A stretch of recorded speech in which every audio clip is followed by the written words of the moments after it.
Mirë se erdhe në botën ku askush nuk është i pafajshëm. Sekrete shqiptare, vendi ku rrëfimet më të thella, më të ndaluara dhe më të pathëna të shqiptarëve marrin zë. Na bëni subscribe për histori të ndryshme.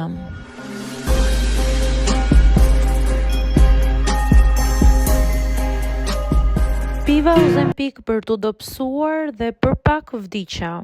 Nuk e mora sepse isha sëmur. Nuk e mora sepse mjeku ma kërkoi me ngulm. E mora sepse pasqyra më gënjente çdo ditë dhe unë i besoja asaj më shumë se sa trupit tim. Doja të dobësohesha shumë shpejt dhe me çdo kusht, pa durim, pa pyetur veten për çmimin. Në fillim më dukej si shpëtim, të gjithë flisnin për të, në rrjetet sociale, në kafene, në biseda të fshehta mes grave që numëronin kaloritë me faj. Të pretoreksin, të ndryshon jetën, nuk ke më uri. Fjala uri më dukej armik, nuk e kuptoja se ishte sinjal.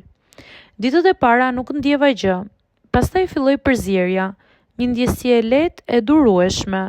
I thosha vete se ishte normale, trupi po përshtatej, nuk haja pothuajse asgjë dhe kjo më dukej fitore. Çdo herë që stomaku më shtrëngohej, buzëqeshja me veten time më bënte të ndihesha sikur po funksiononte. Pastaj erdhën netët pa gjumë, djerës të ftohta, zemra që rrihte çuditshëm, shumë shpejt, herë sikur ndalej dhe herë tmerrsisht shpejt. U ngrita një natë për të pirë ujë dhe dhoma u rrotullua. U mbështeta te muri duke menduar se do të bija. Është thjesht lodhje, mendova. Gjithmonë gjeja një justifikim. Ditën tjetër nuk mbajta dot asnjë kafshat. Çdo gjë më vinte për të vjell. Trupi po më fliste me zë të lartë, por unë nuk doja ta dëgjoja. Pesha po binte dhe kjo ishte vetmja gjë që unë shihja. Një mëngjes, u zgjova me një dhimbje që nuk e kisha ndjer kurrë. Jo thjesht dhimbje, ishte sikur dikush po më shtrëngonte nga brenda. Fryma më merrej, duart më mpieshin. U përpoqja të ngrihesha, por këmbët nuk më mbajtën. U ula në dysheme dhe aty për herë të parë mendova, diçka nuk shkon. Telefonova një mike, zëri më dridhej, ajo erdhi dhe më gjeti të zbet me buzë të thata, me sytë që mezi funksiononin. Më çoi në urgjencë. Dritat e bardha, zërat e shpejt, pyetjet që mezi i dëgjoja. Dikush tha emrin e ilaçit dhe fytyra e mjekut ndryshoi. Më shtrin, më lidhen me aparate. Dikush më mbajti dorën. Dikush tjetër po fliste për dehidratim të rënd, për reakcion të fortë dhe për rrezik jete. Në një moment mu ersua shikimi. Nuk e di sa zjati, por e di çfarë mendova. A ja vleti të rrezikoja jetën për një trup më të holl?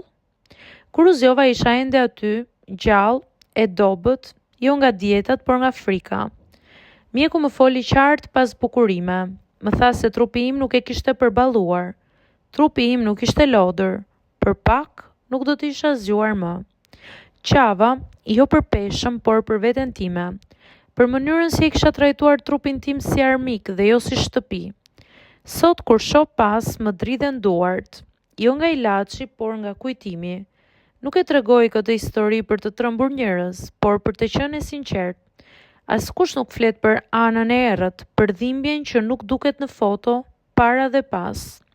Unë piva diçka për t'u dobësuar dhe për pak humba gjithçka. Tani e di që nuk ka asnjë trup ideal që vlen më shumë se një frymarrje, dhe asnjë numër në peshore që justifikon të mos zgjohemi më.